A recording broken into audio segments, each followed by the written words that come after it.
Hey crazies, how you doing? Today we're going to do the press pulse protocol substrate side. We already talked about the supplements in the other video. The substrates is interesting to me because there's a lot of information on the internet.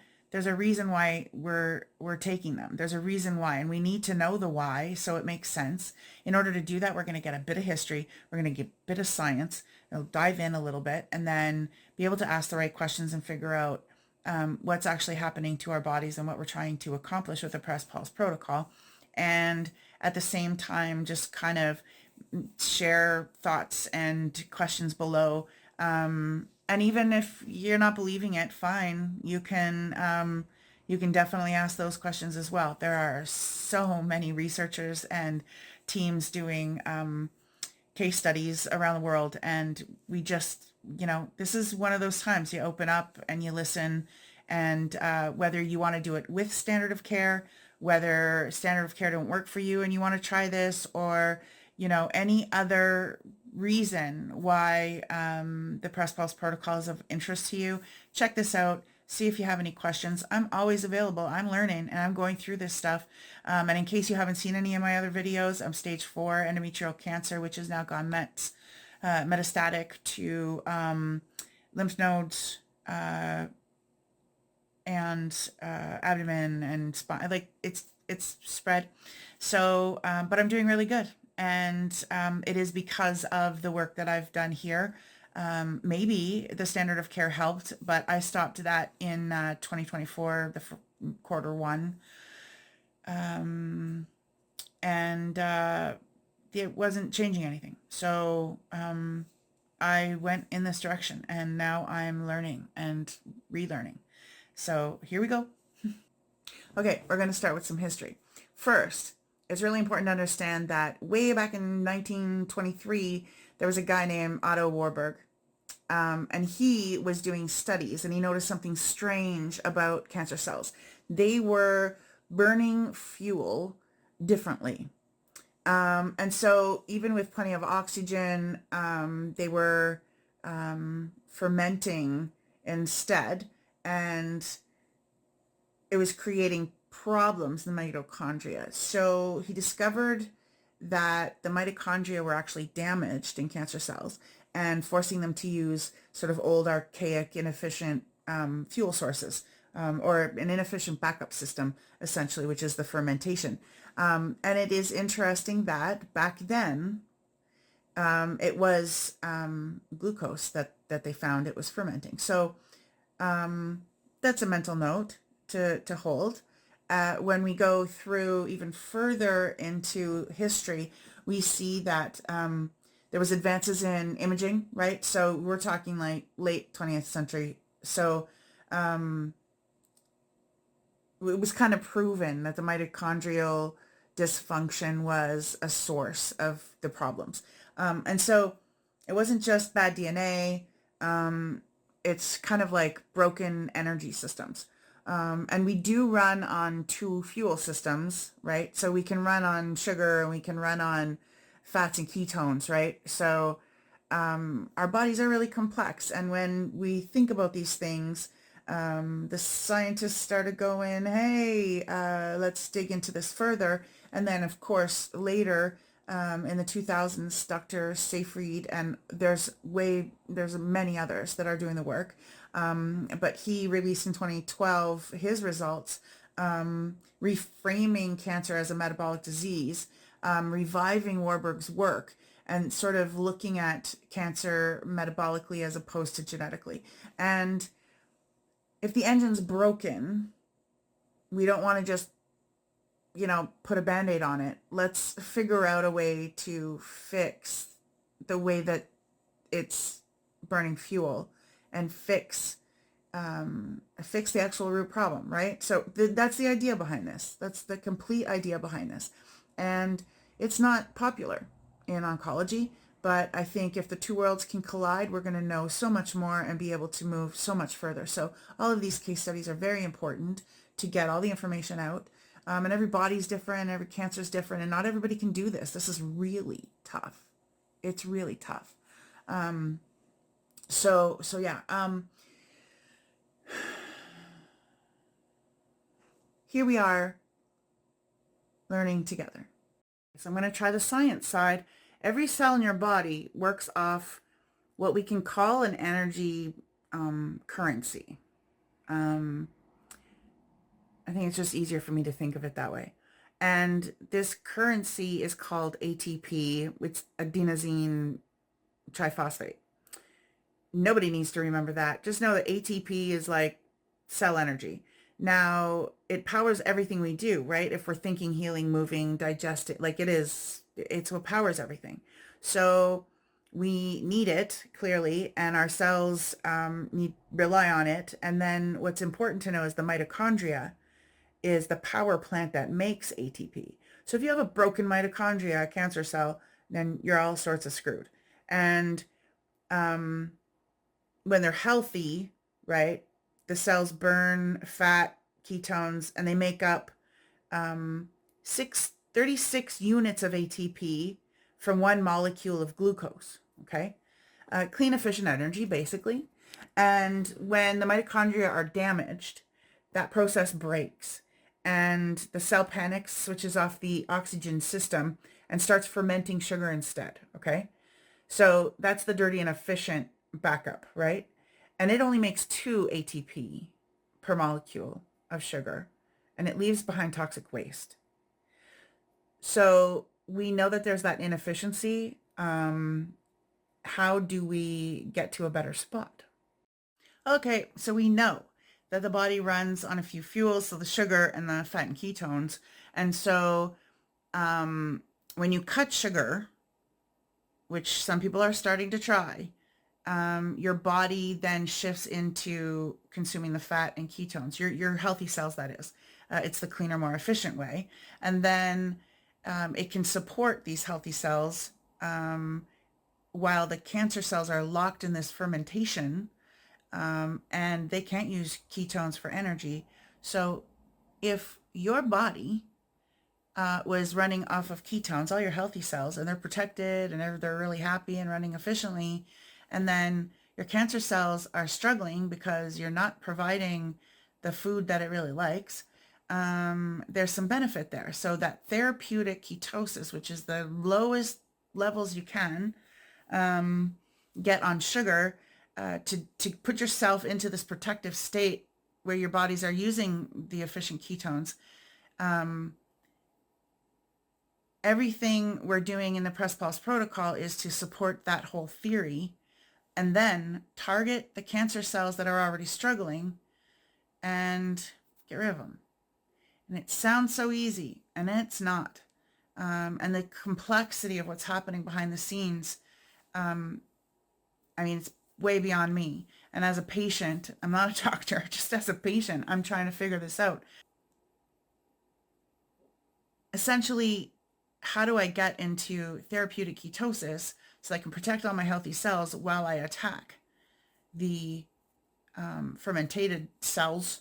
And again, as a patient, I'm just learning this stuff, so it makes logical sense to me, though. Can we do this? The truth is, they're doing it, and there are case studies. So how do I get to be a part of that? And that's when I started figuring out what I'm going to do on my own in that area, and it did have success. A bit of a catch up. We're talking about Press Pulse protocol. The press part is the, lowering, reducing the sugar. It is making sure the cancer cells continue their little fermentation BS, their favorite fuel. But then what we're doing is, through low carb, ketogenic diets, fasting, therapeutic control, we are really lowering the blood glucose and making sure there's a big fat wall in between the good and the bad and the ugly. The healthy cells can then start to adapt and thrive, but then the pulse comes in. It's the pulse side that includes the substrates and the things that we're doing to attack the cancer cells while we're in this state. So as I look at my notes, So the second line, the blocking of glutamine, is another topic that we need to talk about, because the cells don't just ferment glucose. We ingest glucose, it ferments it. But it's not just doing that. So if we stop the glucose altogether, your body actually produces glutamine, and it is also a fuel. So we don't have any natural ability to stop glutamine. And that is a really important piece, because you can get rid of half of its fuel source, but not the other half, and that's a problem. So part of this therapeutic ketosis, again, is to protect your cells while you're hitting it, but you're also going to hit your glutamine. And that's where substrates and some other things come into play. So I want to take you through those. There's these little things called microtubules in a cell. And the cells rely on these things to divide and transport nutrients to the cell. And these microtubules are in every cell, and of course, they're feeding the mitochondria, and they're dividing the cancer cells. So what can we do about this?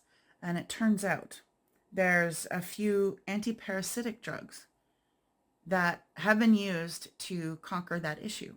So it actually inhibits the microtubules. This is why you're taking antiparasitics in this protocol. It is not just willy-nilly to get rid of parasites. There's an actual specific purpose. And so this is piece one of many of the attack. So we take mebendazole, fenbendazole, and it's, I guess, off-label, but there's research that shows that this to happen and be true. So that's one. We talked about glutamine. So it's what the body produces and the cancer cells can eat. So how do you suppress the glutamine? Well, it just turns out there's a drug called DON. DON is how everybody calls it, but it's actually, let me look at my reference, 6-diazo-5-oxo-L-norleucine. Yeah, let's call it DON. It's an inhibitor of glutamine, and it screws with the timing of protein intake, and it blocks glutamine metabolism. Very purposeful that that's happening on the days, because you can't do that all the time. That's hard on your system, right? Because your body needs glutamine. So you take those on the days you go into the third attack, which is hyperbaric oxygen therapy. Okay, so we're talking about hyperbaric oxygen therapy, but specifically, what does it do? Well, we know that cancer thrives in low oxygen acidic environments. You hear that if you're sort of into the online communities of cancer, but it's the why and it's the how do you deal with that that's very, very important. And so what we do is we use the oxygen therapy to flood tissues with oxygen. The healthy cells boost the ATP production, and the cancer cells are unable to handle the oxygen and the stress, and they produce even more free radicals and begin to die. So you're hitting it, you're targeting it with high oxygen, and you're looking for that total balance of your ketones are high, your glucose is low, you've managed the glutamine, you've managed the microtubules, and now you're hitting it with this high oxygen mix all together, and this is where the success actually happens. The problem is not everybody can get there. I mean, it's not just financially. I mean, literally having access to the drugs, having access to the tests, having, because different countries have different rules, having access to the substrates. In Canada, it's hard. So you all of this stuff together actually does what we're looking for, and it's killing cells. People don't believe it because it hasn't been mainstream standard of care. It doesn't mean it's not right. Doesn't mean it's not happening because people are proving it. It's just, it's not a bullet, right? It doesn't fix everything. And it takes so much to get there. So this is where the big learning has been. So it's really a coordinated attack. It's how do we do all this together? I've heard of people doing HBOT. I've heard of people doing low carb. I've heard of people doing parasitics. And then we're all trying the right things. It's how do we get them to work all together for the purpose, the why. And I think this is the biggest learning of today. As I put the protocol in, I'll show you what my protocol is and what I have to take and where and when, sorry. And we're not fighting a disease. We're rewiring the energy, and we're rewiring our bodies to focus in the right areas. And that's the hard part. I mean, when I say hard, like I've done chemo. I did 7 rounds and 6 of immuno therapy, and previous to that, operations, radiation, brachytherapy. Been there. This has been more difficult in many ways, more fulfilling, healthier, and I'm doing well. This is the difference. Stage 4 endometrial ovarian like this, it's not good, right? It's scary. So I want to take all of this knowledge, I'm implementing it tomorrow, I'm glad to say, is my first HBOT. I'm going to do everything I can to share what I can about it with you. And so I've gotten into therapeutic ketosis. I've been training for a long time with carnivore diets, with keto diets, paleo, but I was training my body to get to where it needs to be. I am currently on 1,500 calories a day. This is not easy, and it's regimented to every 3 hours eating only 300 calories, but it has to be a keto ratio of 2 to 1. And that kind of information you need to look up and you need to understand. I was a big girl, sugar addict. I was over 300 pounds. Through this process, I am understanding what my body needs, what I did to it, the effects that I've, that everything has had, my energy levels from chemo and everything else. So big learning, big changes, big adaptation, and let's go see what the rest of this is like. I'll keep sharing if you keep watching.